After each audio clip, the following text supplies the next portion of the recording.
Channel. मैं हूं ज्योति और आज हम अपना क्लास 12th मैक्रो इकोनॉमिक्स का सिलेबस स्टार्ट करने वाले हैं। हम चैप्टर्स वाइज सिलेबस कंप्लीट करेंगे पहले, उसके बाद यूनिट वाइज। तो हमारा पहला चैप्टर है इंट्रोडक्शन, दैट इज़ इसमें हम मैक्रो इकोनॉमिक्स के बारे में पढ़ेंगे। बेसिकली मैक्रो इकोनॉमिक्स क्या होती है, मैक्रो इकोनॉमिक्स और माइक्रो इकोनॉमिक्स के बीच का डिफरेंस क्या होता है, एंड फाइनली हमारा last topic scope and significance of macro economics. First topic है हमारा मीनिंग ऑफ मैक्रो इकोनॉमिक्स। ये एक इंग्लिश वर्ड है जिसका ओरिजिन हुआ था ग्रीक से। मैक्रो एक इंग्लिश वर्ड है, ओके। ग्रीक से इसका ओरिजिन हुआ था। ग्रीक के किस वर्ड से इसका ओरिजिन था? वो था मैक्रोस।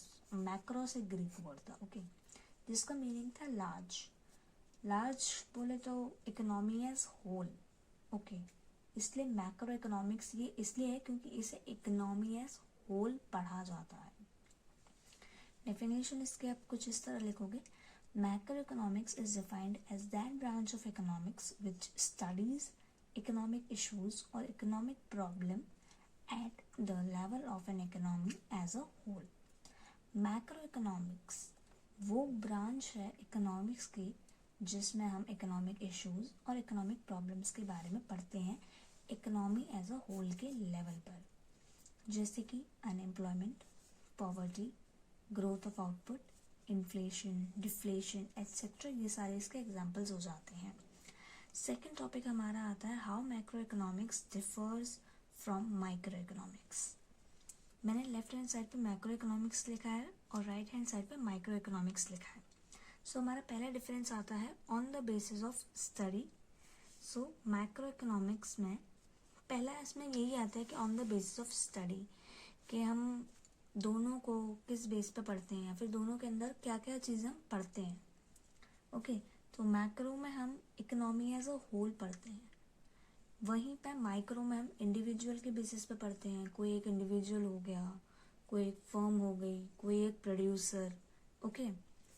यहाँ पे हम सबके बारे में एक साथ पढ़ते हैं। सेकेंड डिफरेंस हमारा आता है इकोनॉमिक वेरिएबल्स। इसमें हमारे मैक्रो इकोनॉमिक्स में वेरिएबल्स होते हैं जैसे कि एडी, एएस। एडी होता है हमारा एग्रीगेट डिमांड, यानी कि टोटल इकोनॉमी में कितनी डिमांड है उसके लिए एग्रीगेट डिमांड होता है टोटल इकोनॉमी में, ओके। इससे कोई एक इंडिविजुअल डिमांड नहीं कर रहा है, सारे लोग एक साथ डिमांड कर रहे हैं, ओके। और एएस हमारा होता है एग्रीगेट सप्लाई, के पूरी इकोनॉमी में कितनी सप्लाई हो रही है। कोई से एक प्रोड्यूसर को हम नहीं देखेंगे कि वो कितना सप्लाई कर रहा है, नहीं, हम यहाँ पे देखेंगे पूरी इकोनॉमी में कितनी सप्लाई है, सारी सेक्टर्स को मिला करके, ओके। अब माइक्रो में वहीं पे हम देखते हैं कंज्यूमर्स की डिमांड क्या है, प्रोड्यूसर्स की सप्लाई क्या है, मतलब किसी एक कंज्यूमर की कुछ ले लिया हमने, मान लो कंज्यूमर्स की डिमांड क्या है इस कमोडिटी को लेकर, एक्स कमोडिटी को लेकर कंज्यूमर्स की डिमांड क्या है, फिर एक्स कमोडिटी की सप्लाई कितनी है प्रोड्यूसर्स की, ओके। ये चीज़ें हम देखते हैं माइक्रो और मैक्रो में। थर्ड डिफरेंस की बात करते हैं तो वो आता है हमारा इकोनॉमिक एजेंट्स। इसमें मैक्रो में हमारे कुछ इंस्टीट्यूशनल एजेंट्स होते हैं जो सिग्निफिकेंट रोल प्ले करते हैं, जैसे कि हमारा आरबीआई हो गया।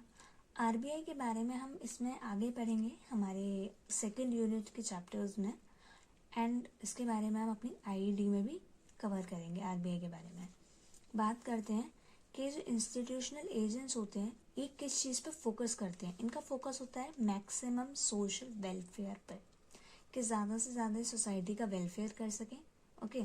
और माइक्रो में वहीं पर अगर हम बात करें तो इंडिविजुअल एजेंट्स जो है वो डिसीजन लेते हैं इकोनॉमी में। एग्जाम्पल हो गया हमारे, जैसे प्रोड्यूसर हो गया, कंज्यूमर हो गया। प्रोड्यूसर डिसाइड करेगा कि वो क्या प्रोड्यूस करने वाला है कंज्यूमर की चॉइसेस के हिसाब से, और कंज्यूमर डिसाइड करेंगे कि उन्हें क्या पहनना है, क्या नहीं, क्या लेना है, क्या नहीं, ओके। क्या कंज्यूम करना चाहता है अपनी प्रायोरिटीज़ को देख करके। एग्जाम्पल क्या होगा इनका, प्रॉफिट मैक्सिमाइजेशन। कंज्यूमर चाहेगा कि उसको ज़्यादा से ज़्यादा पैसा बचे और उसका जो प्रोडक्ट है वो अच्छा हो काफ़ी, वो भी अपना प्रॉफिट देखेगा। और प्रोड्यूसर देखेगा कम से कम जो है फैक्टर प्रोडक्शन लगाऊं और मेरा ज़्यादा से ज़्यादा जो है प्रॉफिट हो जाए, ओके। फोर्थ डिफरेंस हमारा आता है डिग्री ऑफ एग्रीगेशंस। इसमें मैक्रो इकोनॉमिक्स की जो डिग्री होती है एग्रीगेशंस की, मतलब इकोनॉमिक वेरिएबल्स की, वो बहुत ही ज़्यादा लिमिटेड होती है अगर हम मैक्रो इकोनॉमिक्स के तौर पर बात करें। ओके, फिफ्थ डिफरेंस हमारा डिफरेंट सेट ऑफ एजम्पशंस। इसमें मैक्रो इकोनॉमिक्स में जिन चीज़ों को चेंजिंग एज्यूम्ड किया जाता है, वहीं पर माइक्रो इकोनॉमिक्स में काफ़ी सारी चीज़ों को एज्यूम किया जाता है कि वो कांस्टेंट है। एग्जाम्पल अगर हम लेके चलते हैं अपने फिक्स्ड एसेट, जैसे कि हमारा मशीनरी हो गई या फिर प्लांट हो गया, ये शॉर्ट रन माइक्रो इकोनॉमिक्स में हम शॉर्ट रन के बारे में पढ़ते हैं, जहाँ पे हम अपनी फिक्स एसेट को चेंज नहीं कर पाते तो हम उसे कांस्टेंट लेकर चलते हैं। ओके, वहीं पे जब हम बात करते हैं मैक्रो इकोनॉमिक्स की, तो उसमें हम लॉन्ग रन प्रोडक्शन फंक्शन पढ़ते हैं, जिसमें हम मशीन्स को भी चेंज कर सकते हैं, प्लांट को भी चेंज कर सकते हैं। ओके, नेक्स्ट आता है सिक्स हमारा सेंट्रल इशू। ये इसमें सेंट्रल इश्यूज क्या क्या होते हैं मैक्रो इकोनॉमिक्स में, जैसे level of output central issue है, एम्प्लॉयमेंट, अनएम्प्लॉयमेंट, ये सेंट्रल इशू है। वहीं पर माइक्रो इकोनॉमिक्स का सेंट्रल इशू है एलोकेशन ऑफ रिसोर्सेस। रिसोर्सेस के एलोकेशन, उसमें जो है सेंट्रल इशू रहता है माइक्रो इकोनॉमिक्स में। सेवेंथ हमारा आता है मेथड ऑफ स्टडी। दोनों का मेथड क्या है पढ़ने का। ओके, मैक्रो में हम जनरल इक्विलिब्रियम एनालिसिस पढ़ते हैं और वहीं पे माइक्रो में हम पार्शियल इक्विलिब्रियम एनालिसिस पढ़ते हैं। दोनों का मेथड जो है स्टडी का वो अलग अलग रहता है। आगे बढ़ते हैं। अब थर्ड टॉपिक हमारा आता है scope and significance of macro economics. Scope का मतलब होता है refer to the field of study, यानी कि मैक्रो इकोनॉमिक्स को कहाँ कहाँ पढ़ा जाता है, किस किस फील्ड में पढ़ा जाता है। ओके, पहला आता है estimation of national income and related aggregate. National income को कैलकुलेट करने में इसका यूज़ होता है।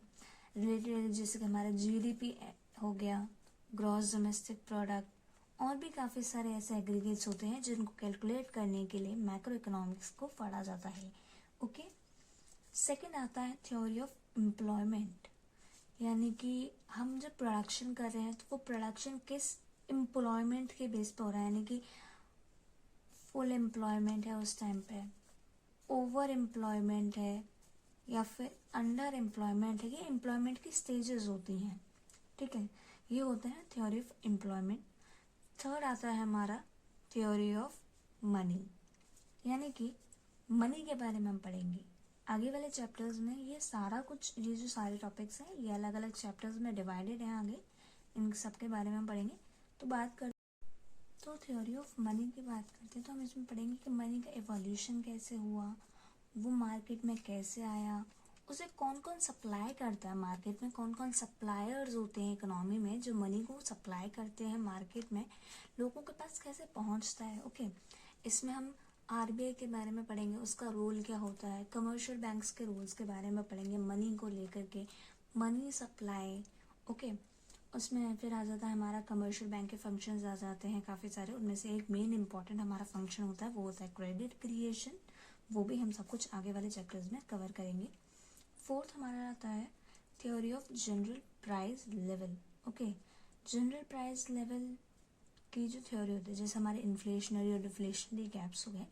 मैं आपको थोड़ा सा बता देती हूँ कि इन्फ्लेशनरी और डिफ्लेशनरी गैप्स क्या होते हैं। पहले हम ये पूरा डिटेल में आगे बढ़ेंगे।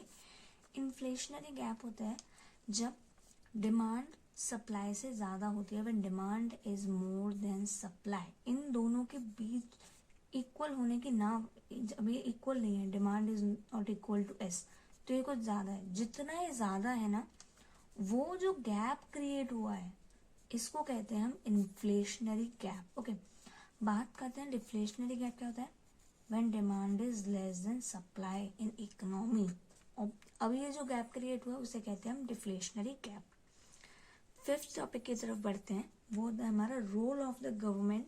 ठीक है, गवर्नमेंट का क्या रोल रहता है इस पूरी इकोनॉमी में। अब हमारा गवर्नमेंट जो है बजट्स बनाती है।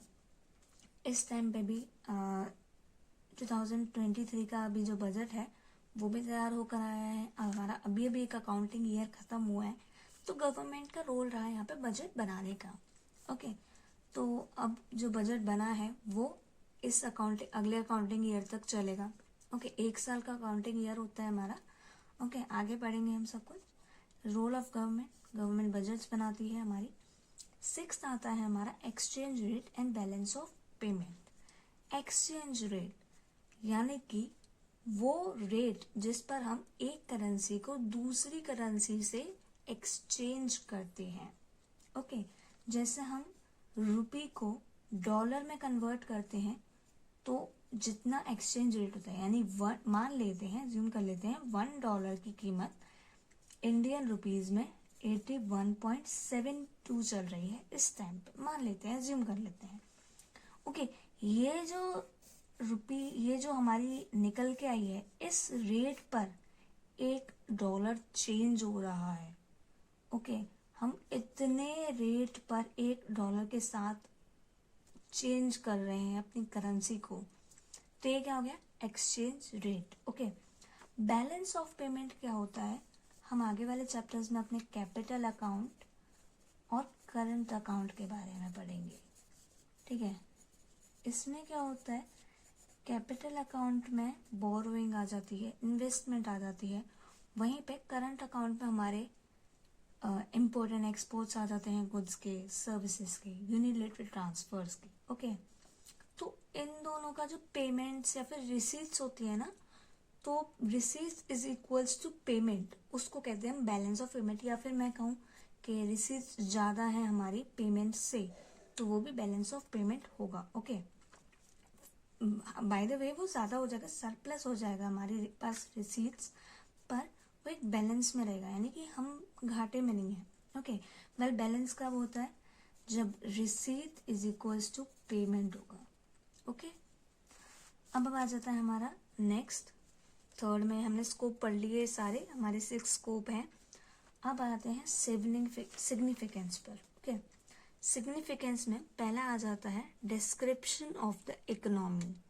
ओके, इकोनॉमी का description, national income, unemployment, government budget, जैसा कि हमने ऊपर पढ़ा। Okay, government budget, road map of growth and development, ये एक रोड मैप प्रोवाइड करती है कि किस तरीके से इकोनॉमी में ग्रोथ और डेवलपमेंट किया जा सकता है। ओके, इकोनॉमिक स्टेबिलिटी, ये स्कीम्स लाती है जिससे इकोनॉमिक स्टेबिलिटी को अचीव किया जा सकता है। ओके, हेल्प करता है मैक्रो इकोनॉमिक्स हमें स्कीम्स के थ्रू, जिससे हम इकोनॉमिक स्टेबिलिटी को अचीव कर सकते हैं। ओके, अब आ जाता है हमारा बीओपी स्टेटस, वही सेम बात, balance of payment, capital account, current account, receipt is equals to payment, BOP status. BOP status मतलब बैलेंस ऑफ पेमेंट, वो सरप्लस है, डेफिसिट है,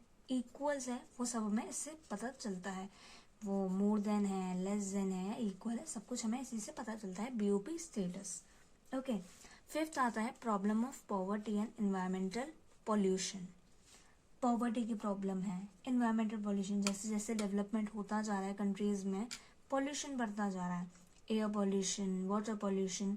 अभी भी बात करें हम तो डेवलप्ड कंट्रीज जो हैं उनसे ज़्यादा पॉल्यूशन कोई भी कंट्री अभी तक नहीं कर रही है, चाहे वो डेवलपिंग कंट्री ही क्यों ना है। डेवलप्ड कंट्रीज आज भी बहुत ज़्यादा पॉल्यूशन क्रिएट करती हैं। ओके, वहाँ पर रिसोर्सेज की भी बहुत कमी हो जाती है, बट स्टिल एनवायरमेंटल पॉल्यूशन बहुत ज़्यादा हो गया है और पॉवर्टी भी हो गई है। अमीर लोग और अमीर होते जा रहे हैं और गरीब और गरीब हो गया है। 6th हमारा आता है पॉलिसी फॉर्मुलेशन।